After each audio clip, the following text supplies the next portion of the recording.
The FBI is not taking this case lightly. The reason? Somehow, a 13-year-old boy from San Antonio ended up in Spain without a passport. A missing Texas boy returned home after more than 3 years, but investigators eventually discovered the teenager wasn't Nicholas Barclay at all. Nicholas vanished from San Antonio in June of 1994 after leaving home to play basketball. The 13-year-old disappeared without a trace, and the case quickly went cold. Then, in October of 1997, authorities in Spain announced they found him alive.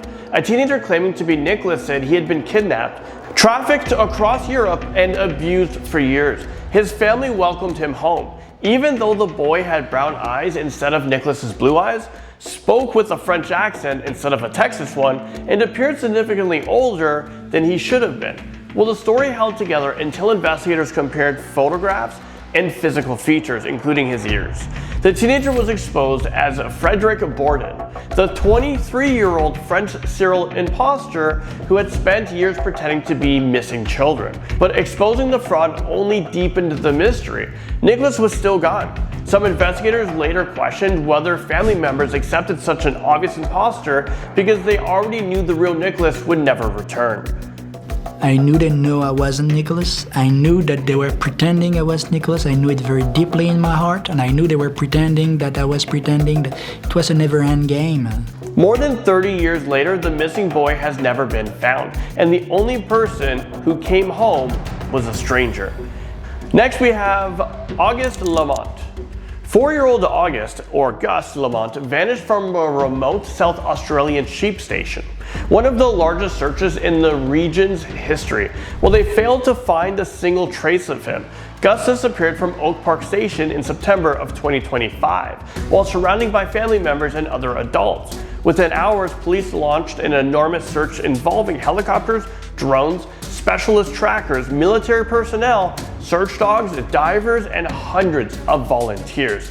Investigators searched dams, wells, mine shafts, buildings, vehicles, and thousands of hectares of harsh terrain. They were really searching.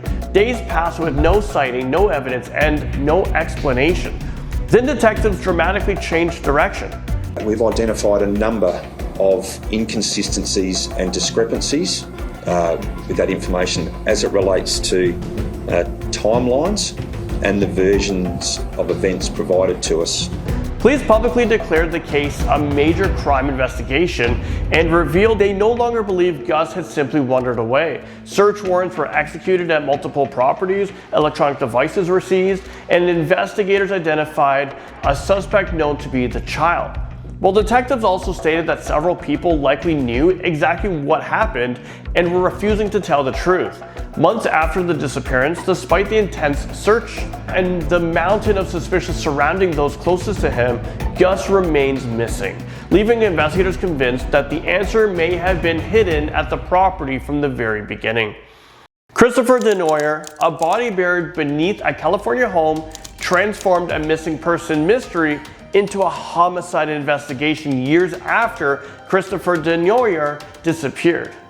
For a long time, Christopher's family had no answers about what happened to him. The case generated a few breakthroughs until investigators began re-examining evidence and statements connected to his disappearance. As detectives dug deeper, contradictions emerged. Timelines shifted and attention focused on a residential property linked to the case. Then came the discovery that changed everything. Human remains were found beneath the house. Authorities identified the remains as Christopher Denoyer, ending years of uncertainty for his family, but opening an entirely new criminal investigation. Detectives began reconstructing how the body ended up concealed beneath the property and who may have known about it. What made the discovery especially disturbing was the realization that the evidence had allegedly remained hidden beneath the home for years, while loved ones searched desperately for answers. The case shifted from a disappearance to a homicide investigation the moment the remains were uncovered. Elijah Lewis, a 5-year-old Elijah, was reportedly missing, but investigators eventually discovered he had been dead for months and buried in a wooded area. Elijah lived in New Hampshire and had previously come to the attention of child welfare agencies. As investigators looked into his disappearance, they encountered conflicting stories from the adults responsible for caring for him. Statements changed, timelines did not match, and witnesses provided information that contradicted earlier accounts. Well, detectives soon realized that they were no longer searching for a missing child. The breakthrough came when authorities located Elijah's remains buried in a remote area and arrested his mother and her boyfriend. Prosecutors alleged the young boy suffered severe abuse before his death, and the efforts were made to conceal both the crime and the location of his body. I know even then that Elijah needed help and I couldn't provide him. Evidence gathered during the investigation painted a devastating picture of neglect, violence, and deception. The most heartbreaking revelation was while family members and authorities searched for answers, Elijah had allegedly already been dead for months, turning what began as a missing child case into a tragic homicide investigation. So traumatized, and I'm so sorry. I truly am. I wish I could take it back. So. Jim Donnelly, a respected scientist, walked into a New Zealand timber mill and then seemingly just vanished from existence. Jim Donnelly was a successful engineer and researcher who arrived at a small mill near Tukarora in 2004 as part of his work. Shortly after he disappeared, his vehicle was still at the site, but there was no sign of a struggle, no confirmed sighting after the arrival, and no obvious explanation for where he went. Investigators launched an extensive search of the property and surrounding areas, examined industrial equipment, interviewed workers, and explored theories ranging from workplace accidents to foul play. Every lead eventually reached a dead end. No body was found, no suspect was identified. No conclusive evidence emerged to explain his disappearance. Over the years, the case became one of New Zealand's most enduring mysteries because every plausible theory left critical questions unanswered. More than 2 decades later, the most chilling fact remains unchanged. Jim Donnelly arrived at the workplace in broad daylight, surrounded by people and machinery, and somehow disappeared so completely that nobody has ever been able to determine what happened to him.